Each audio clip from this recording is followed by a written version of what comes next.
After winning independence, the young United States was physically confined.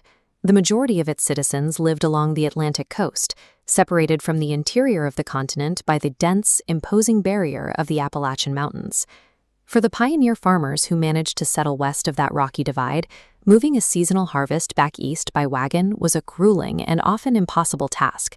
Survival depended instead on the natural hydrology of the continent. The Mississippi River served as a centralized highway, allowing frontier settlements to float their timber and crops south toward the Gulf of Mexico. This entire transport system converged at a single point. To reach global markets, every flatboat from the American West had to pass through the port city of New Orleans.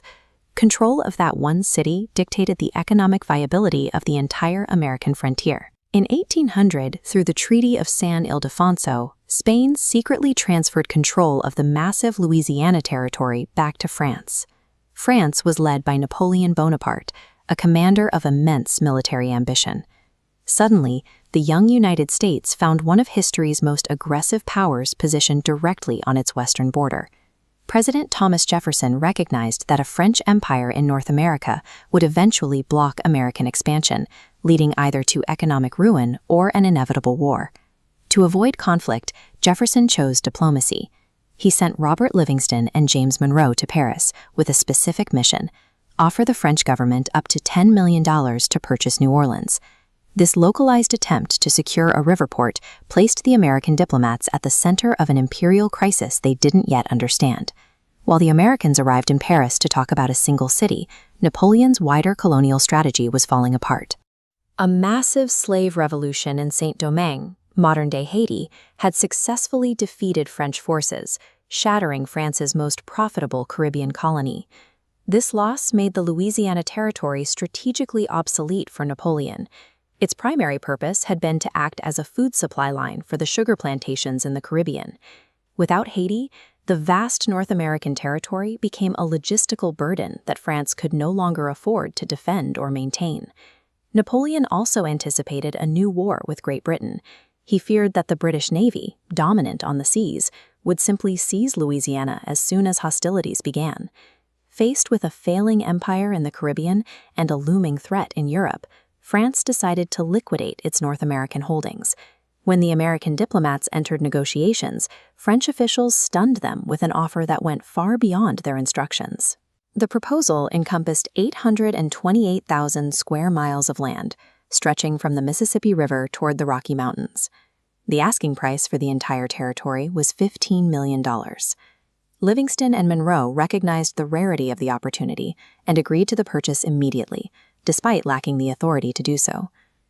News of the deal presented Jefferson with a legal crisis.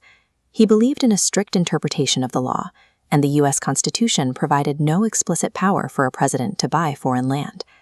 Jefferson feared that waiting for a formal constitutional amendment would give Napoleon time to withdraw the offer.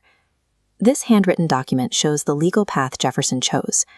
By labeling the agreement a treaty, he utilized his executive powers to negotiate with foreign nations, allowing the Senate to ratify the purchase as a diplomatic act. By stretching executive boundaries to secure this land, Jefferson established a precedent that would define the limits of presidential power for centuries to follow. As seen in this 1898 map, a single stroke of a pen doubled the United States. The massive yellow Louisiana Purchase dwarfs the original pink colonies, securing millions of acres that would eventually become 15 U.S. states. In 1804, Jefferson sent the Lewis and Clark expedition to document the geography and natural resources of this unknown expanse, officially laying claim to the interior. The purchase gave rise to the concept of manifest destiny, fueling a rapid westward movement of agriculture and industry.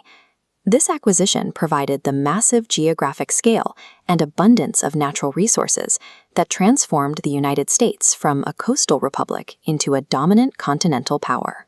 While European maps depicted this area as an empty wilderness, it was the home of millions of Native Americans, belonging to hundreds of sovereign nations. A diplomatic agreement reached peacefully in Paris immediately translated into decades of violent conflict on the ground in North America. American expansion led to systematic policies of forced removal, resulting in the catastrophic loss of indigenous lands, resources, and sovereignty. This transfer of title, executed at roughly 3 cents an acre, functioned as a catalyst for the displacement and collapse of the native nations that had occupied the territory for centuries. A single geopolitical signature forged the borders of a new empire, but it did so by dismantling the ancient worlds it encountered.